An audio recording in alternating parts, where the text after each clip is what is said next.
ଗୋଟେ ଅଛି ଓମ ନା ନା ତୁ ଯୋଉ ପାଠ ପଢୁଛୁ ନା? ହଁ ଆଜ୍ଞା। କେତେ ପାଠ ପଢିଛୁ? ମୁଁ ମାଟ୍ରିକ ପଢିଛି। ମେଟ୍ରିକ ପଢିଛୁ। ସନ୍ଧି ଜାଣିଛୁ ନା? ସନ୍ଧି ବ୍ୟାକରଣରେ ସନ୍ଧି ପ୍ରକରଣ ଜାଣିଛୁ ନା? ଆଜ୍ଞା ଆଜ୍ଞା। ହଁ ସନ୍ଧି ପାଖରେ ଅ ରେ ଉ ମିଶିଲେ ଓ ହୁଏ, ବୁଝିଲୁ କି? ଆଜ୍ଞା ହଁ। ସନ୍ଧି ବହି ଦେଖିବୁ ଆଉ ଥରେ ଖେଳିବୁ ମୋ ଠାରୁ ଶୁଣି ସାରିଲା ପରେ। ସନ୍ଧି ପ୍ରକରଣରେ ଅ ରେ ଉ ମିଶିଲେ ଓ ହୁଏ, ଆଜ୍ଞା ବୁଝିଲ ନା? ତାହେଲେ ଓ ଟାକୁ ଯଦି ଖୋଲିଦେବୁ ସେ ଅ ଆଉ ଉ ହେଇଯିବ। ଆଚ୍ଛା କାହିଁକି ନା ଅକାର ଉକାର ଦିଟା ମିଶିଲେ ଓକାର ହୁଏ ସନ୍ଧିରେ। ରାମ ଯୁକ୍ତ ଉଦକମ୍ ରାମୋଦକମ୍। ଆଜ୍ଞା। ରାମ ଅକାର ହଁ ଉଦକ ହଁ ଉକାର ଆଜ୍ଞା ରାମ ଯୁକ୍ତ ଉଦକ ରାମୋଦକ। ଅ ରେ ଉ ମିଶିଲେ ଓ ହୁଏ ହେଲା। ଆଜ୍ଞା ଆଜ୍ଞା ଆଜ୍ଞା। ତେଣୁ ଅ ରେ ଉ ମିଶିଲେ ଓ ହେଲେ ଓମ୍ ଯାହା ଅ ଉ ମ ସେଇଆ। ଏକା ଅର୍ଥ ତ ଏକା ଅର୍ଥ ଗୋଟିଏ ୱାର୍ଡ ମାନେ ଏକା ଅର୍ଥ ହଁ ଦିଟା ୱାର୍ଡ ଗୋଟିଏ ଶବ୍ଦ ହବ। ଦିଟା କିନ୍ତୁ ୱାର୍ଡ ଆଉ ଗୋଟେ କଥା ଅକାର ଆଜ୍ଞା ହଁ ଉକାର ମିଶିକି ଓକାର ହବ ମକାର ମିଶିଲେ ଓମ୍ ହେଇଯିବ। ଆଚ୍ଛା ଆଚ୍ଛା ହଁ ଆଉ ବୁଝିଲି ଠିକ ହଁ। ଆଉ ସେଠୁ ତାପରେ ଧରାଯାଉ ଆମର ଯୋଉ ଆତ୍ମା ଟା ମାନେ ସେ କଣ? ମୁଁ ତ ଜାଣିନି ମରିଗଲା ପରେ ଯୋଉ ଆତ୍ମା ଟା ସେଇଟା ତ? ମରିଗଲା ପରେ ଆତ୍ମା କୁଆଡେ ଯାଏ କଣ କରେ ଶୁଣୁ ତୁ ମା ଏପିସୋଡ କେତେ ଦିନ ହେଲା ଦେଖିଲୁଣି? କିନ୍ତୁ ଆପଣଙ୍କ ଏପିସୋଡ 4-8 ଦିନ ଭିତରେ ଦେଖିଛି। ନାଇଁ ତୁ ଶୁଣୁ ସବୁ ଏପିସୋଡ ଦେଖେ ଯାହା ପଚାରୁଛୁ ଅଲରେଡି ମୁଁ ତାକୁ ଡିଟେଲ ଭାବରେ କହିଛି ତୁ ଦେଖିଲେ ଭାରି ଖୁସି ହବୁ। କିନ୍ତୁ ଆପଣ ଶୁଣନ୍ତୁ ମୁଁ ଅନୁଭବ କରିଛି କିନ୍ତୁ ଆମ ଘରେ ଥିଲାବେଳେ ଗୋଟେ ଗୋଲ ଆକାରରେ ଗୋଟେ ମାନେ ଚନ୍ଦ୍ର ଭଳିଆ କାନ୍ଥ ଦେହରେ ସ୍ପଟ ପଇଲା ମୁଁ ଜାଣିନି ଛୋଟ ବେଳେ କିନ୍ତୁ ସେ ସ୍ପଟ ଟା କଣ କହିଲି ମୁଁ ତାକୁ ବାଡିରେ ଖେଚିଲି ସେ କିଛି ହେଲାନି ସେ ଖାଲି ଚାଲିଲା।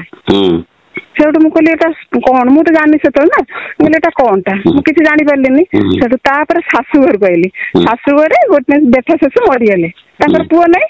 ଯେହେତୁ ମୁଁ ତାଙ୍କର କର୍ମ କଲି 10 ଦିନ ଯୋଉ ମାନେ ଆମର ଯୋଉ ବାଲି ସଜା ହୁଏ ନା କିନ୍ତୁ ସେଇ ଘରେ ମୁଁ ବସିଛି ବିରି ଚାଉଳ ଚୋବାନ୍ତି ବସି କାନ୍ଥ ଗୁଟା ସ୍ପଟ ପଇଲା ସେ ଧଳା ସ୍ପଟ ଟା ଚାଲି ଚାଲିକି ଆଇଲା କିନ୍ତୁ ମୁଁ ଭାବିଲି ଏଇଟା ଆତ୍ମା କି ସମସ୍ତେ କହନ୍ତି ନା ଡରିବ ଆଖି ବୁଜି ବସ ନା କିନ୍ତୁ ମୁଁ ଅନେଇଥିଲି କିନ୍ତୁ ମୁଁ ବୁଝିପାରିଲି ମୁଁ ଦେଖିଲୁ ଠିକ ଆଜ୍ଞା ଦେଖିଛୁ ତୁ ଯୋଉଟା ଦେଖିଛୁ ସେଇଟା ଠିକ ଦେଖିଛୁ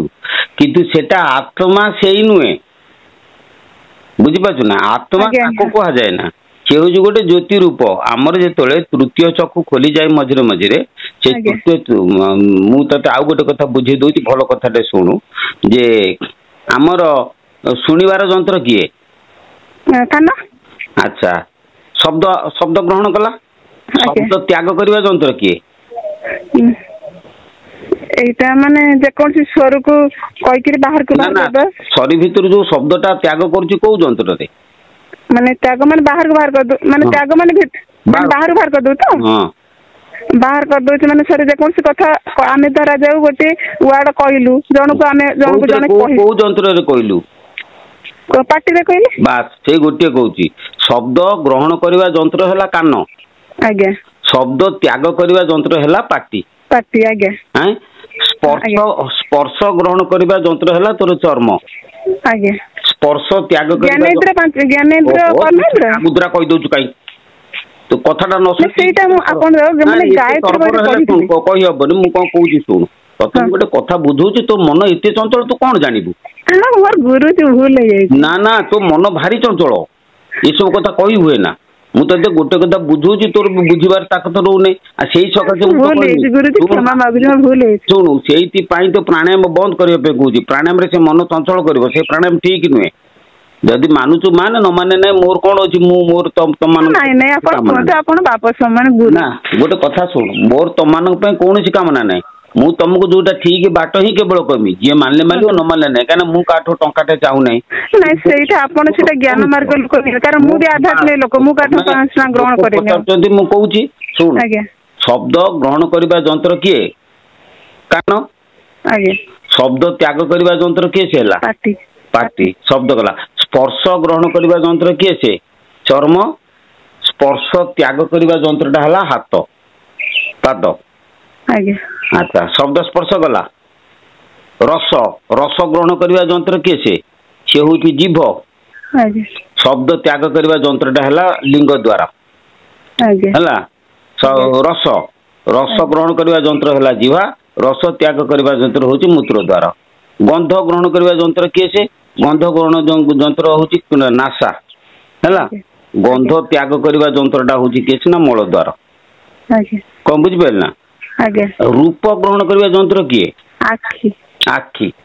रूप त्याग करबा जंत्र किए सेटा नाही बुझ पाछु ना सेटा होची तृतीय चक्षु आमर जो आखि ज्योति चक्र पुणी चंचल कहलु मु पैसा प्रश्न पचारू सेटा भी करी सेटा आपण सुन सेटा मु कला बेले गोटे आखि रे झक झक झक झक माइला तू सुनी छार मु को कहूची रूप ग्रहण करबा जंत्रटा के से हला चक्षु ना आज्ञा रूप त्याग करबा जंत्रटा हला तृतीय चक्षु बुझि पाछु ना तृतीय चक्षु रे आलोकटा बाहरे बुझला से चिकचिकी माला ये हला से गुडा सब अलगा कथा खाली तो मते कहले हसिबि नै ना मु कहूची रूप त्याग करबा जंत्रटा हला तमरो तृतीय चक्षु हला बहुत लोकंकर बिना साधना रे मध्य से चक्षु बेले बेले खोली जाए बुझल कि ता अर्थ नुहे जे सेठी तू देखि देले सेटा मुक्ति पाई गल ना सेटा तो गुरु करनी जेहेतु ना म आपन को दा देइतला सेटा कहिली ए जो सुन से जो स्पॉट ता तो देखा होची बेले बेले सेटा खोली जाए पूर्व जन्म रो सुकृत बल रे हला किंतु से सब बेले रहिबो नै आ जदी सेही जागा रे से चक्षुटा सब बेले खोले तू तृतीय चक्षुटे ब्रह्मांड विश्व ब्रह्मांड को देखिबो हला सेटा दर्शन आमे करिबा किंतु सेटा तार अनुभव कथा आ करिवार कथा हला गोटे छोट झीटे 15-20 वर्ष रे झीटे से आसिला हम पाख गाँ रु ता बाप नै के आसिला कला संध्या बेले हेले से डरुची काहे कि ना संध्या बेले हेले ताकू गोटे लाइट देखाउ से डरुची सेउटू मु तो सेटा आसिला मुनि कोन करिवो ना बाबा सेटा बंद हे जिवा दरकार मोर बंद कर देनी पळे गला तेनु गोटे कथा होची जदि सेही समय से कही था से ज्ञान था नहीं बाबा ये चक्षु खोलिबा पई बोले कि अज्ञानंगति मेरांधस्य ज्ञानांजनं शलाकया चक्षुरुन्मीलितं येन तस्मै श्री गुरुवे नमः अज्ञानम् अंधर नयने ज्ञान अंजन देई चक्षु खोली दियो देव हे तुम पदे नमय बुझि पाछु ना केवल सदगुरु से गुड़ा सब दियंती तू जेहेतु गुरु करिनु मन तोर प्रबल चंचल बुझिपार ये सब जिन तोर सब जदि आध्यात्म मार्ग को आसापी के चाहबू ताले तार सब विभिन्न प्रकार व्यवस्था करके मार्ग को आसू पड़ो नहब तो टोटाल छाड़ दे संसार लोक प्रबल इच्छुक माने आध्यात्मिक पिलाटा बुझे जन्मरू तू किंतु आसी पारिबुनु कहीं ना जो शोष दूर हो जाउची दूर बाट कौन पृथ्वी मुंड पर्यंत किंतु एका एका म जाई परिन कारण एका जीबी केंद्राला पर्यंत जाई परिन एका काई आसीबु की तो भाई की नै आसीबु बापा को नै आसीबु तो स्वामी की नै आसीबु एटा कौन एटा होजी गोटे स्वामी आध्यात्म को माने पसंद करंतिनी मो कथा टिके सुन गोटे कथा होजी जे पाइबा पई हेले हमको किछ हरिया सेटा भी ठीक कथा आपन जे कहले सेटा ठीक कथा मु किंतु चेष्टा करूची ना लोक माने जियो पिला माने आसीबा पई आ गोटे कारण अछि हम कॉलेज रे मु खोली कह दे सुनु ए जो सब भंड तांत्रिक सब भारी हां सेटा भी ठीक कथा सुनु जो गुडा को सब कलुषित कर दिचंती हम समाज को हला जेतोले से सारथी बाहर थिला सेही समय मु जाइथिनी कटक को गोटे पिला मते प्रश्न कला बाबा आपण यही समय निर्भय कटक रे बुलुचंती माने काहे की असुविधा कोन ना से सारथी एमती कला माने सारथी कला बोले कि मु करबी सेटू एया कहि कि ताको पूरा धीर सुस्थ रे 5 मिनिट गोटे भलो कथा बुझे देली से गोड़ तळ पड़ी कि जुआटे कि से गला बाबा ना मु बुझी गली कम बुझी पाला ना तेनु गोटे कथा होची जे जणे जदि खराब हे गला जगत रे विश्व ब्रह्मांड समस्त खराब आपण साधु नांती रामकृष्ण परमहंस बळी साधु थिले निगमानंद को बळी साधु थिले हमर दयानंद परमहंस बळी साधु थिले सेमती परवर्ती मिडर रे साधु समाज रहिबो काना विश्व ब्रह्मांड जेहेतु रही सत्य रहिबो धर्म रहिबो साधु रहिबे एटा निश्चित सत कथा तेणु सुर सारथी सकरा ये सब होचंती 300 बुझी पाइल ना कहीं आम पर साधु विषय निंदा करवा हेनी ये जहाँ समाज कौच जहाँ जानी तेणु तोर जदि से भय अच्छी मोटे आसबुनु आ जदि तू ईश्वर तत्व पाइबे इच्छा हम असुविधा किसी नहीं जिते बाधा विघ्न थे सुधा से बाधा विघ्न एड़े मनीष आसीपर अच्छा तू टे भागवत पढ़ू भागवत 10 स्कंध पढ़ू है 10 स्कंद जिते आमर गोपी मान सब आसिले भगवान श्रीकृष्ण को दर्शन करने आसला ए जो आमर ब्राह्मण माने सब यज्ञ करथुले से यज्ञ बेले भगवान श्रीकृष्ण कहले गोप बालक को कहले आमको तो भोक होलानी जाने कहब कि आमको देबे कौन देबे खाइबा को देबे सी ब्राह्मण सीना यज्ञ करुँचे सी खाइबा को देबा न देबा न बोइले तामाने कौन आमे जानी यज्ञ दान तप कर्म पावनानि मनीषिणाम यज्ञ दान एवं तपस्या यज्ञ करिवो यज्ञ सांगरे तमे दान दबो दान देकी ता सांगरे मध्ये तपस्या किछि करिवो ए तीनटा कर्म एकजुट हेले तमरो पवित्र हबो मनुष्य पवित्र हबो तेणु ए कथाटा भगवान श्रीकृष्ण जानिथिले तेणु सी कौन कले ना गोप बालक को पठेदेले तू जा तांकठारु किछि अन्न आनिबो काना यज्ञ जेहेतु होछि निश्चित से किछि दान हमको देबे ये जाए छिड़ा कि जो ये तो निकृष्ट जाति गौड़ जाति से ब्राह्मण मानकर प्राधान्य थिला तेणु देवा न देवा न बोले देबे नहीं किछि कहले नहीं नके कि सेठू कौन कले सी विदा करदे जो विदा करदे भगवान श्रीकृष्ण कले ठीक जो ब्राह्मण मैंने जी नदेले भोक देलानी घरे सब ब्राह्मणी मैंने जी अच्छा से भगवान को पूजा कर तेणु से निश्चिंत भक्ति थी जानी तुम नहीं आसो से सी कौन कले ना ब्राह्मणी मान पाखक गले ब्राह्मणी मान पाखक जो गले से कौन है ना ब्राह्मणी मैंने जो शुणिले जे कानु आसिक मगे पठे खाइबा किए कौन सर लबणी जी जहाँ पाइबा कथा पुड़े पुड़े धरिक दौड़े जो दौड़े यही समय कौन है ना ब्राह्मण मैंने अटकेले छाड़े कहे से गोटे लंपटटा पाख कौन तुम जीव तुम जापर तेणु ये मानिले समुदी पेली पाली देकी पलि आसु आसु तार भितर गोटे छोटी ब्राह्मणी थिला बुझीपारा सी कौन कला ना आसी पारा ना जो न आसी पारा ता स्वामी कौन कला ना धरिकी खुंटे बांधीदेला जो खुंटे बांधीदेला से थाई मन मन प्रभु को चिंता कला प्रभु मु तो जापारू ना मत टे क्षमा दे मत ये दर्शन दे तेणु प्रभु जाकि दर्शन तेणु से प्रकार कथा बाधा विघ्न आध्यात्मिक मार्ग को आसिले बाधा विघ्न कसिम काले तुमको प्रतिरोध करें मनर जो आग्रह आकांक्षा उत्कंठा बढ़े कहली बोली कि मुझे से कथा तेणु तू चिंता करना गोटे कथा जदि तू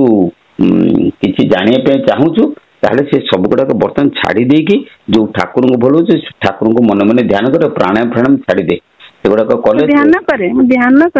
ध्यान तो तू कैसे सुन तू पास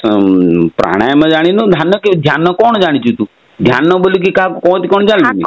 ध्यान तो बसे माने सिंहासन बसे ठाकुर को डाके किसी समय नीरव बसी डाके से ठाकुर को डाके गुरु तो करनो ठाकुर को ना जाननो ठाकुर ना कौन जो माने अपड़ा पाठ हम माँ गर्भरे जो पाठटा पड़े सेटा करे अपड़ा पाठ तते गुरु करछु ना ना गुरु करिनी अपड़ा पाठ जो अपड़ा पाठ तू गुरु तो करनो अपड़ा पाठ तते देला किए सेटा माने आपन कहले से देई न तो अनुमान करे करी ना ना आपन जो सोहं सेटा ही करे मत तू सुन से गुडा सब बेकार कथा गुडा कथा कहू किछि तोर हेई परिबने तू किछि फलप्रद होबने गाइले बाइले कहिले कि हे बहु अनुभव कले पाई जीवर गति मूल अनुभव गुरु बिना गति नाई बही मेचे पढ़ी पड़ाई या सब पांडित्य कथा ना ना सेटा मूल मेथड राम राम राम तो किछि होबे तू गुरु कर तापर जो कथा एबे मु आपको तो सारी किछि कथाता कहि परिबनी रख सेटा ठीक है तू रख दियो वर्तमान आउ नाही आपन को आउ गोटे प्रश्न आउ ना प्रश्न कमिति तू तो गुरु करनो मु उत्तर दे परिबी ना ना सेटा नुए आउ गोटे सुन मु राती 4टा रे पंचो टाइम रे बाहर बसी जानि नै सुन रखलु मु जानि नै कि गुरुजी सुन आपन को पाद तळ पड़े मते गोटे क्वेश्चन कोंतु आप यो किछि कोंति नै फोन रे से गोडा सब तो कहली पा थरे जोटा कहली कथा मान गया तू तो कथा मानु न सेटा तो प्रकृत कथा किंतु आउ गोटे कथा मु बुझी पना आपन जो कथा केन बुझुची किंतु आउ गोटे कथा भोर 5टा पंचो समय रे दांत ब्रश करूची 4टा खंड राशि हबो जानले गुरुजी किंतु गोटे स्पॉट पइला से स्पॉट में छायाकार बड़टा पइला से स्पॉटटा कोन मु सेटा जानि नै मु पास से साधना सिखि नै तते केमिति कहबी आपण जानि चंती आपण नुचेले मु गुरु करनी आई नै मो गुरु तो मते से स्पॉट मु तो मो जीवन रे देखने तते कोन कहबी देखिया पे कौन करछु सेटा तू तोर जानिथिबु मु मा जानि ना ना सेटा अभियर मैं एटा प्राण किछि करि नथिली सुनु मैं हम बापा घरे थिली स्पॉट किछि जानि नै बुझ बाछु ना ମୁଁ ସେ ବିଷୟରେ କିଛି ଜାଣିନି। ମୁଁ କିନ୍ତୁ ମୋର ତ କେବେ ସ୍ପଟ ପଡେ ନା, ମୁଁ ତତେ କେମିତି କହିବି? କାରଣ ସେଇଟା କଣ ମୁଁ ବି ବୁଝିପାରିଲି। ମୁଁ କହିଲି ନା ଆଉ କାହାକୁ ପଚାରି ଯିଏ ଜାଣିଥିବେ କହିଦେବେ। କାରଣ ମୁଁ ତ କାହାକୁ ପଚାରି ଆପଣଙ୍କ ନମ୍ବର ପାଇଲି ବୋଲି ଆପଣଙ୍କୁ ପଚାରି। ନା ମୁଁ ଜାଣିନି, ମୁଁ ପା ଜାଣିନି। ହଉ ରହିଲି।